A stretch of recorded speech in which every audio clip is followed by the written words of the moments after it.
Alô, comunidade! Boa tarde, Brasil. 5 horas em ponto, começa o ICL Urgente, sempre com as principais notícias do Brasil e do mundo.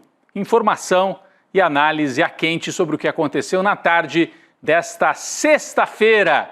E sempre com a gente, a Laura Couto, na redação do ICL, para atualização de notícias. Boa tarde, Laura. Boa tarde, Rodrigo. Boa tarde para todo mundo que está nos assistindo nessa sexta-feira. Vamos lá no dia quente, Rodrigo. É isso, Laura. Boa tarde para você que mora nesse país em que a deputada valentona, que saiu armada na rua na véspera da eleição de 2022, olha, ela está por um triz para perder o mandato e ser presa. A vida dá voltas, hein? Já já nós falamos de Carla Zambelli, mais uma bolsonarista enrolada com a justiça. No caso dela, o processo está andando rapidamente. Acho que ela vai furar a fila, né, antes do Bolsonaro.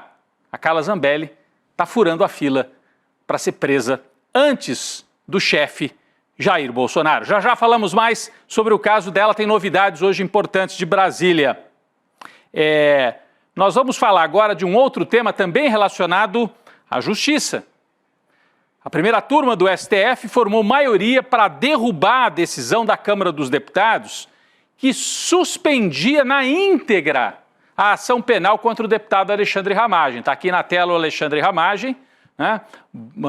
A ideia era proteger o mandato do Ramagem, mas de quebra proteger outros golpistas, né, que atentaram contra a ordem democrática no Brasil, inclusive o Jair Bolsonaro.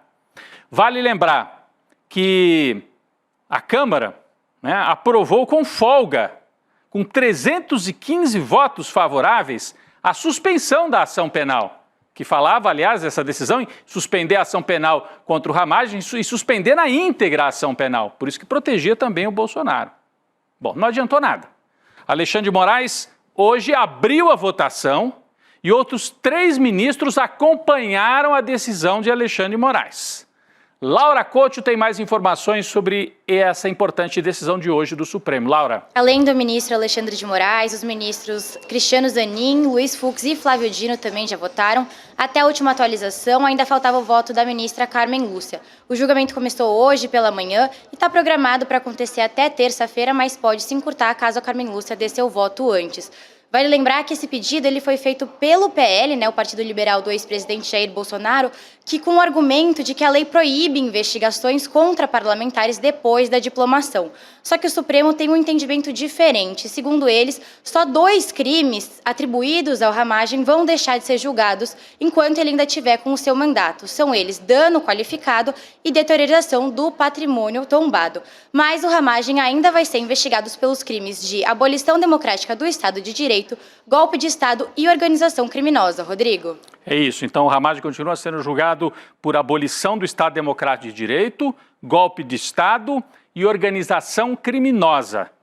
O Alexandre de Moraes fez a argumentação, nós vamos colocar aqui no telão agora, ó, vou virar para cá para a gente colocar no telão. Esse aqui foi o voto de hoje do Alexandre de Moraes. Essa aqui é a capa, né, com o nome dele. Mas vamos para outra página que eu selecionei aqui, em que o Alexandre de Moraes traz a argumentação. Ele diz o seguinte, ó: por se tratar de uma das importantes espécies de imunidade previstas no Estatuto dos Congressistas, ele está dizendo a imunidade parlamentar, a proteção do mandato do parlamentar, ela somente se aplica aos parlamentares no exercício do mandato e grifado aqui, ó, em caráter personalíssimo, ou seja, é só para o deputado, sem qualquer possibilidade de extensão aos corréus, como já definido pelo Supremo Tribunal Federal. E aí ele lista aqui as decisões anteriores do Supremo. Isso já estava pacificado pelo Supremo.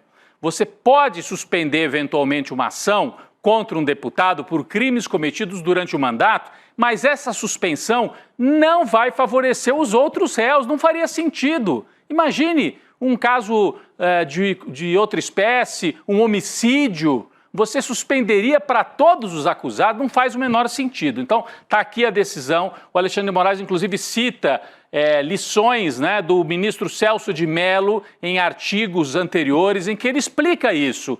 a proteção ao mandato do parlamentar, como o próprio nome diz, é só ao mandato do parlamentar, não é aos outros réus que estejam sendo acusados com ele numa ação. Então o ministro Alexandre de Moraes estabelece isso, primeiro diz, é em caráter personalíssimo em favor do deputado e não dos outros réus, então não vai favorecer o Bolsonaro. Fora isso, vamos para a próxima página que eu tinha separado aqui.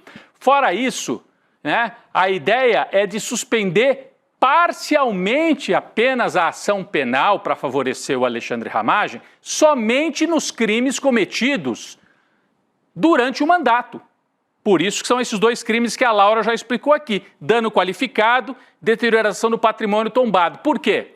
Porque esses dois fatos, a deterioração do patrimônio tombado, o ataque aos prédios, isso sim, foi só em 8 de janeiro, aí o Ramagem já era deputado, a Câmara está dizendo, ele participou, mas não pode processar ele por isso, pela letra da lei, ele está protegido por isso. Agora, os outros crimes, a tentativa de abolir o Estado Democrático de Direito, a trama do golpe de Estado, a organização criminosa, tudo isso vem de antes do mandato. Então, diz o Alexandre de Moraes, não vai se suspender para os outros crimes. Ele diz, prosseguir a ação penal normalmente em relação às demais infrações penais, quais sejam organização criminosa, tentativa de abolição violenta do Estado Democrático de Direito e golpe de Estado, em face da inaplicabilidade do artigo 3º, do parágrafo 3º do artigo 53 da Constituição.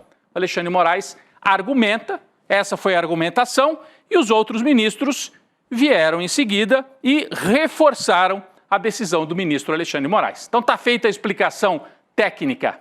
É isso, gente, foi isso que aconteceu.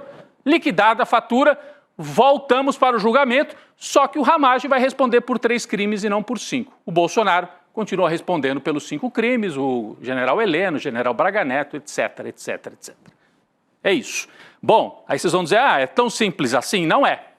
Porque nós temos a repercussão política, né? Segundo a leitura de uma das colunistas do UOL, a Raquel Landim, a estratégia da oposição, com esta votação lá no Congresso, que o Supremo agora anulou em boa parte, era realmente desgastar a imagem do STF, está aqui na manchete. Estratégia da oposição, com o caso Ramagem, é desgastar a imagem do Supremo. De acordo com a colunista e de acordo com muita gente que acompanha esse caso, os líderes da oposição já sabiam que o STF não ia aceitar essa manobra para paralisar o julgamento. Não ia. O voto do ministro Alexandre de Moraes, portanto, não é surpresa nenhuma.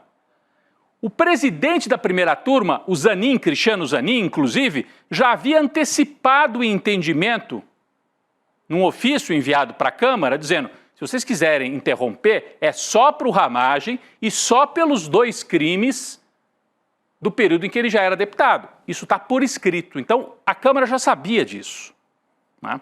Mas a estratégia do ex-presidente e dos seus assessores mais próximos é tentar mostrar que o STF atropela a Constituição. Para os bolsonaristas, essa manobra é uma tentativa de mostrar que Bolsonaro é um perseguido e que o seu julgamento é injusto, então faz parte de uma estratégia de comunicação e de desgaste político.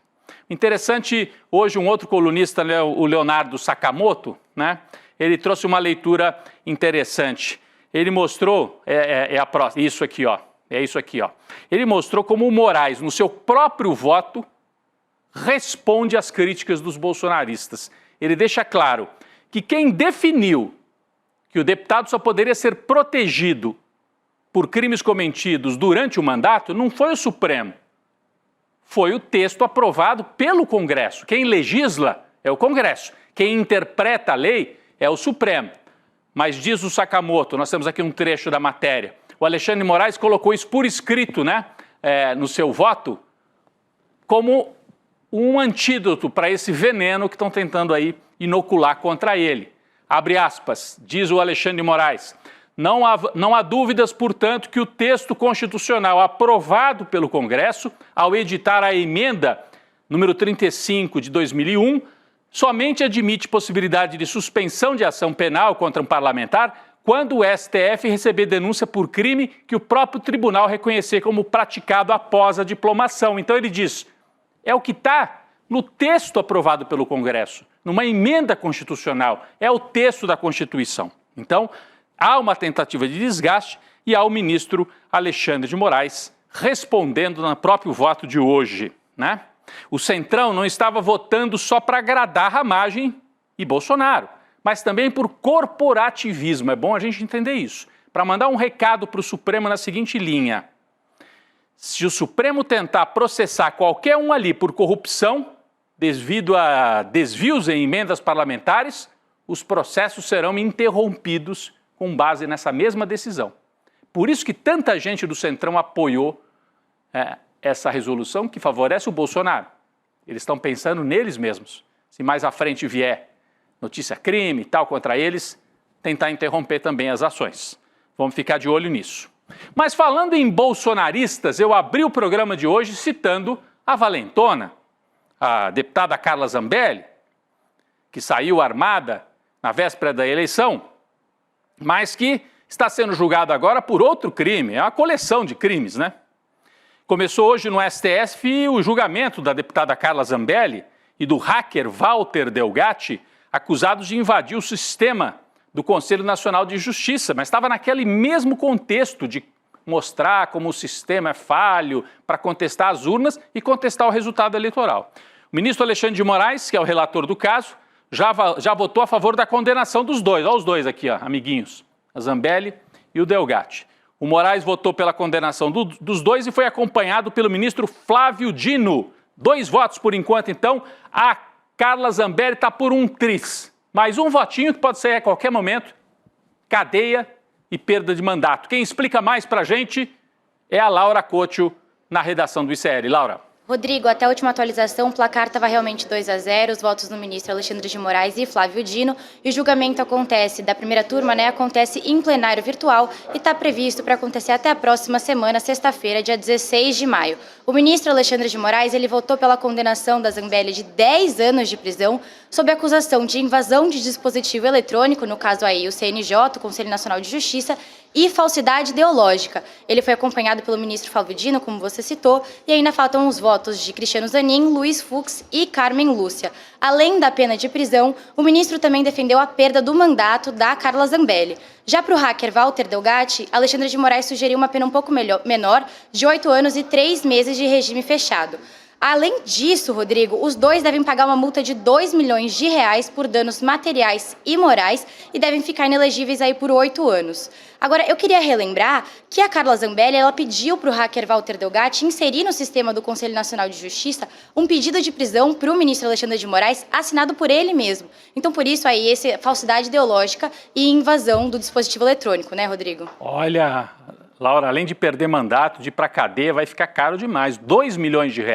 A Zambelli tem como arrecadar isso junto às bases bolsonaristas. Agora, o hacker Delgatti, eu conheço um pouco a história dele, vivia numa situação precária quando ajudou a desvendar ainda os segredos da Lava Jato, né? Situação precária, não tem dinheiro. Aliás, ele foi seduzido pelo esse esquema bolsonarista com a ideia de ganhar algum. E em vez de ganhar, pode pegar cadeia e tem que pagar essa multa aí de R$2 milhões. Logo depois do voto do ministro Alexandre de Moraes, que foi acompanhado já pelo voto também de Flávio Dino, Zambelli já se manifestou numa nota enviada ao site Metrópolis. Ela expressou, abre aspas, o mais profundo sentimento de inconformismo diante do voto. Afirmou que Moraes a condenou injustamente, ignorando fatos e provas. Está feito o registro, não vai adiantar sair armada no meio da rua dessa vez, Carla Zambelli. Vamos acompanhar, a qualquer momento podem aparecer votos que formem a maioria, né? Já para que ela seja condenada, mas há um prazo até a semana que vem para esse julgamento acontecer no plenário virtual. Vamos sair do Brasil e vamos a Roma. Hoje o Papa Leão XIV celebrou a sua primeira missa na Capela Sistina. Ontem ele fez o primeiro discurso na sacada ali da Praça de São Pedro e hoje celebrou a primeira missa. O Papa afirmou que a Igreja Católica deve prosseguir com a sua missão de ser um farol que ilumina as noites do mundo, confirmando a sua proximidade com o Papa Francisco e dialogando com essa ideia, de que o mundo vive um momento turbulento, não há grandes parâmetros mais para conter a violência, extrema-direita, então um farol, né, para iluminar o mundo, disse o Papa. Ele ainda pregou que a igreja tem que se identificar pela santidade dos seus membros e não pela grandiosidade dos seus edifícios. Uma frase interessante, mas não é bem assim que acontece, né? A igreja também se afirma, sim, pela grandiosidade dos seus templos e edifícios, inclusive esse, onde ele rezou a missa. A primeira missa aberta na Praça de São Pedro será no dia 18, então hoje foi uma missa dentro da Capela Sistina, mas a primeira missa aberta na Praça de São Pedro vai ser no próximo dia 18 de maio, e aí com a presença de líderes mundiais, convidados, e será aberta para o público. Vai ser a chamada missa de entronização, essa do dia 18 de maio, em que o Papa Leão XIV será apresentado e empossado oficialmente. Vamos lembrar que o Papa, além de líder religioso, é chefe de um Estado. O Vaticano é um Estado com território, né? E com leis e regras, só que com 1,5 bilhão de fiéis espalhados pelo mundo. Agora, uma curiosidade que foi levantada aqui pela Laura Couto, pela nossa equipe de redação: o irmão do Papa, John Prevost, afirmou que Leão XIV assistiu ao filme Conclave, logo antes de começar o processo de votação. Será que ele se inspirou no que aparece lá no filme? Aquelas articulações, a gente não sabe, né, se teve disputa, e será que ele apareceu como aquele que ninguém esperava e na última hora, né, se afirmou como Papa? Então foi a história contada pelo irmão dele, que o novo Papa assistiu o Conclave, o filme, antes de participar do Conclave de verdade. Além disso, John disse que Leão XIV não esperava se tornar Papa. Ele não achava que seria ele, disse com sinceridade um dos irmãos do Papa Leão XIV. São as notícias de Roma. Semana que vem tem mais, com a entronização, com esta missa oficial ali na Praça de São Pedro. Política brasileira, uma movimentação importante. O governador do Rio Grande do Sul, Eduardo Leite, se filiou hoje ao PSD, o partido do Gilberto Kassab. Então o Eduardo Leite sai do PSDB, o último que saía apaga a luz, né? E se filia ao PSD. Tirou uma letrinha, tirou o B de Brasil e foi para o PSD do Kassab. O evento de filiação foi realizado na sede do partido no centro de São Paulo. Laura Couto traz mais informações. Laura. Rodrigo, estiveram presentes nesse evento o vice-governador de São Paulo, Felício Ramute, parlamentares e outros integrantes do partido, além de aliados. De acordo com Gilberto Kassab, que é o presidente da legenda do PSD, o Eduardo Leite ele chega ao partido como um pré-candidato à presidência da República, como alguém qualificado e preparado. Vale lembrar que o Leite já sinalizou algumas vezes ter essa intenção de disputar a presidência em 2026. Já o PSDB, que é o ex-partido, né, do Eduardo Leite, divulgou uma nota dizendo respeitar a decisão do Leite de sair da legenda, mas lamentou que essa decisão tenha acontecido justamente em um momento de reconstrução do partido. Rodrigo. Reconstrução é muito otimismo da turma que ficou lá, né, Laura? Porque o PSDB, na verdade, está se desmilinguindo. O que sobrou do partido está fazendo uma fusão com o Podemos, e o PSDB começou esse mandato com 3 governadores e já perdeu 2. A governadora Raquel Lira, de Pernambuco, e agora o governador do Rio Grande do Sul, Eduardo Leite. Mais do que sinalizar candidatura, ele afirmou outro dia numa entrevista: meu projeto, se eu puder apresentar ao Brasil, é ser candidato a presidente da República, uma terceira via para evitar a polarização. Essa história, todo ano a turma da terceira via aparece e todo ano essa história acaba fracassando. Mas a gente tem que também entender um outro fato importante nessa filiação do Eduardo Leite. Olha só, gente. Eu vou até virar para o lado de cá aqui para falar para fazer esta pequena análise, né? O PSD do Kassab está tentando ganhar mais musculatura para disputar com a Federação União Brasil PP quem é que vai comandar a direita tradicional no Brasil. Vocês lembram? A gente falou disso 2 semanas atrás. União Brasil, que é o partido do Caiado, e o PP, que é o partido do Arthur Lira e daquele Ciro Nogueira, que é bolsonarista, aparece toda hora tentando criticar o Lula. Esses dois se juntaram numa federação que tem mais de 100 deputados. É a volta da Arena, o partido da época da ditadura. União Brasil e PP reunidos é a volta do Arenão, da Arena, pela direita. Aí o Kassab olhou e ficou preocupado. Falou, eu preciso fortalecer o meu partido PSD. e filiou o Eduardo Leite. Então tem essa disputa. De um lado a Federação PP União Brasil representando a velha arena e de outro lado o PSD do Kassab, que vira uma mistura de PSDB tucano com PFL antigo.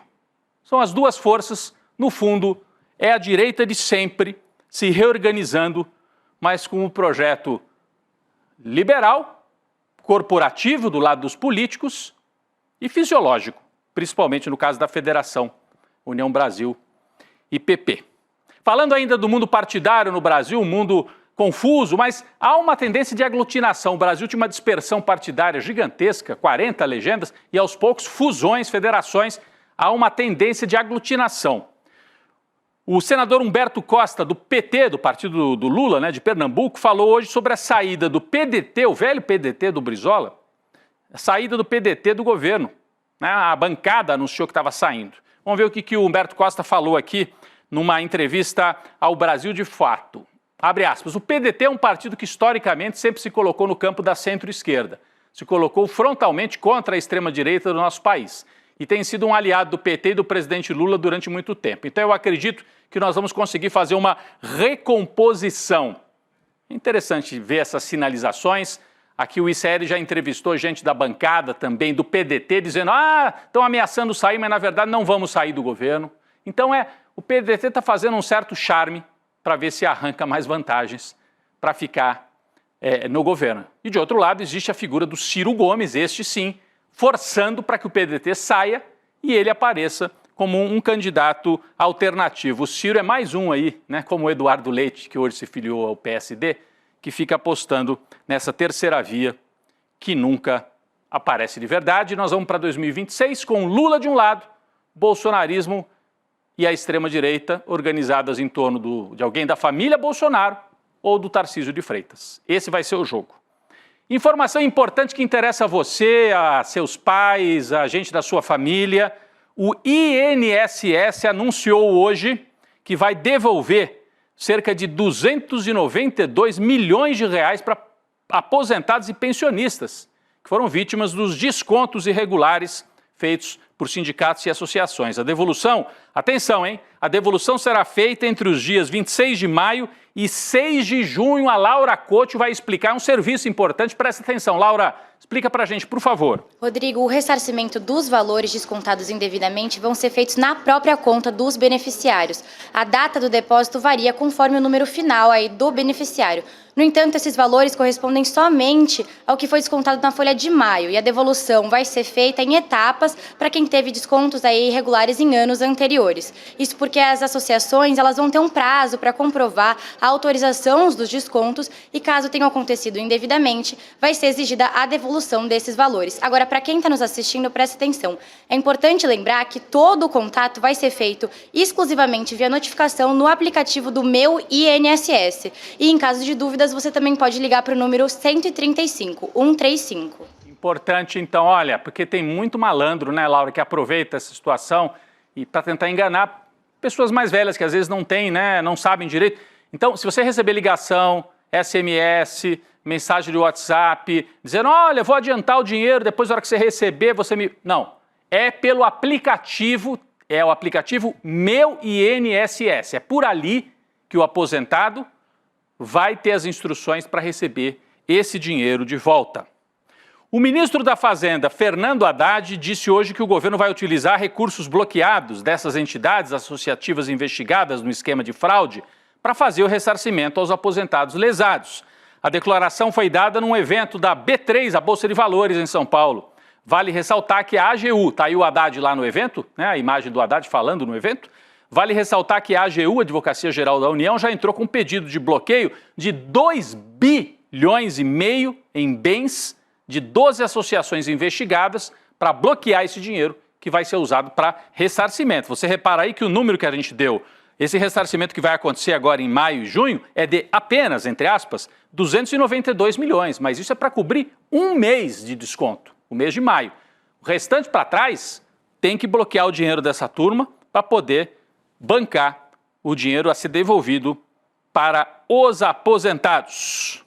Vamos falar do presidente Lula. O presidente Lula, em reunião com o presidente da Rússia, Vladimir Putin, e outros líderes mundiais na Rússia, voltou a criticar as tarifas anunciadas pelos Estados Unidos. O Lula classificou as decisões de Trump como unilaterais. Olha o presidente Lula aí, participando de um evento importantíssimo. Ele está na Rússia para a celebração dos 80 anos do Dia da Vitória, quando o exército soviético derrotou a Alemanha nazista na Segunda Guerra Mundial. Nós vimos o Lula durante o desfile e o Lula agora, olha, cumprimentando Vladimir Putin. Ele foi um convidado especialíssimo, ficou muito próximo do Putin ali, num dos jantares acontecidos em Moscou, a primeira-dama Janja também ali ao lado. Ó, o Putin puxando o Lula para tirar a foto, uma imagem curiosa. O Putin que, quando não gosta muito do convidado, coloca aquela mesa gigante e deixa o sujeito bem longe. O Lula, ele puxou para pertinho para tirar a foto. Mas, Laura, você tem mais informações sobre as críticas de Lula ao Donald Trump, não é isso? Exato, essa crítica do presidente Lula ao Donald Trump aconteceu nessa reunião com o Vladimir Putin e outros líderes russos. Eu trouxe aqui um destaque dessa fala do Lula para você que está nos assistindo.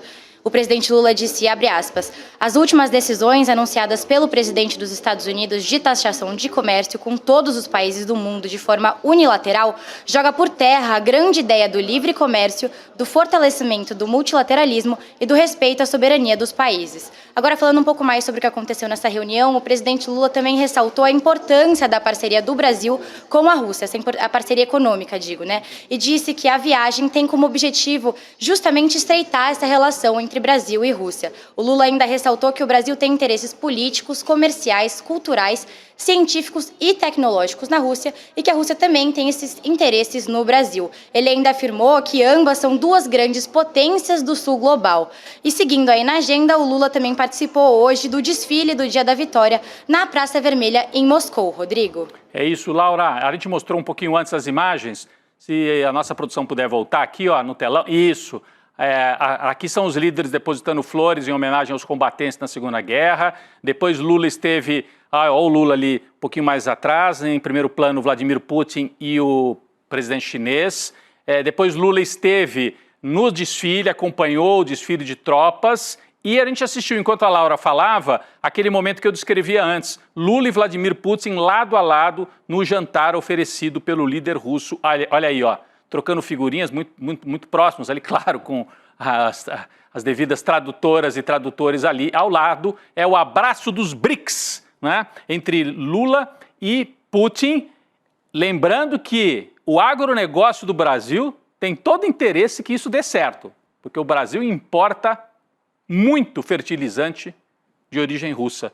É um dos principais produtos importados pelo Brasil da Rússia, fertilizantes. Então, Rússia e Brasil tem uma parceria que ajuda a alimentar a China, por sua vez. Então, olha como que esses interesses acabam se interligando. Nós falamos rapidamente do Trump. Pessoal, só avisando aqui a nossa edição, eu vou direto para a notícia seguinte da inflação. Inflação. Índice de inflação divulgado hoje. O IPCA, considerado o índice de inflação oficial do Brasil, registrou uma alta de 0,43% em abril. Você vê que o nosso título aqui na tela diz inflação desacelera. Então subiu 0,43%, mas isso significa uma redução em relação do que tinha sido, no mês anterior. A alta de abril foi impulsionada ainda pelos grupos de alimentação e bebidas, com alta de 0,82%, além de saúde e cuidados pessoais, com variação de 1,18%. Então, alimento continua atormentando o Brasil e puxando a inflação. O resultado de abril representa uma desaceleração em relação ao mês anterior, quando o IPCA havia subido 0,56%. Então agora é 0,43%, é menos do que 0,56%. Não dá para comemorar, mas pelo menos a inflação não está saindo de controle, está voltando a se reduzir, é um bom sinal. No acumulado de 12 meses, o avanço é de 5,5%, ou seja, acima do teto da meta. É sinal amarelo ainda, mas parece que a pior fase passou. Isso é importante. O segundo semestre deve trazer alívio nos índices e nos preços. Vamos falar agora de uma boa notícia para você que apoia o ICL, né? Participa aqui da nossa comunidade. Muita gente pediu e agora estão abertas as matrículas para a segunda turma da pós-graduação do ICL, em parceria com a FESP. Ontem mesmo encontrei o pessoal da FESP por aqui. Parceria muito forte. Está aqui na tela o QR Code, aqui ó, desse lado, ó, você pode pegar o seu celular e abrir o QR Code e você preenche um campo. Para quê? Para você ser avisado pela equipe do ICL que no dia 15 de maio, às 8 da noite, acontece a aula magna, conduzida pelo Gessé Souza, sociólogo Gessé Souza, que é parte aqui da equipe do ICL. Então você pode fazer pelo QR Code ou digitar. Faz agora, iclurgente.com.br. É rapidinho, iclurgente.com.br. É só colocar um e-mail e no dia 15 de maio a turma te avisa e você vai poder assistir a aula magna intitulada Por que as elites odeiam o povo brasileiro? É uma aula aberta, online, gratuita e a partir dela, você vai gostar, eu tenho certeza, você vai ser convidado a se inscrever na segunda turma da pós-graduação. O Eduardo Moreira vai estar lá para explicar tudinho. A aula magna com o Gessé e as explicações com o Eduardo Moreira. Tá feito o convite. Laura Couto, obrigado. Mais uma semana que se encerra, como diria o nosso amigo Chico Pinheiro. Graças a Deus é sexta-feira. Laura, obrigado. Obrigada, Rodrigo. Bom fim de semana para você e todo mundo que está nos assistindo. É isso, bom fim de semana, pessoal. O ICL Notícias, segunda edição, vem aí ainda com aprofundamento de várias notícias que nós trouxemos aqui. Daqui a pouco eu sigo para lá também. O ICL Urgente volta na segunda-feira. Até lá. Valeu, gente. Por que as elites odeiam tanto o povo brasileiro? Segundo essas elites, as cidades de fora são sempre as melhores. As pessoas lá são mais educadas, honestas, bonitas. Cidade boa é Miami, comida e cultura de valor só na Europa. É sobre esse tema e a explicação disso que farei a próxima aula magna da pós-graduação do ICL, Repensando o Brasil, Sociedade, Política e História. A aula Por que as elites odeiam o povo brasileiro será no dia 15 de maio, na quinta-feira, às 20 horas. É uma aula de graça e aberta ao público. Uma oportunidade única para você conhecer essa pós que é revolucionária. Participe desse momento especial com o ICL e a FESP São Paulo. Don't waste my time. Na loja Sou ICL você encontra camisetas, canecas, mochilas e bonés que carregam ideias.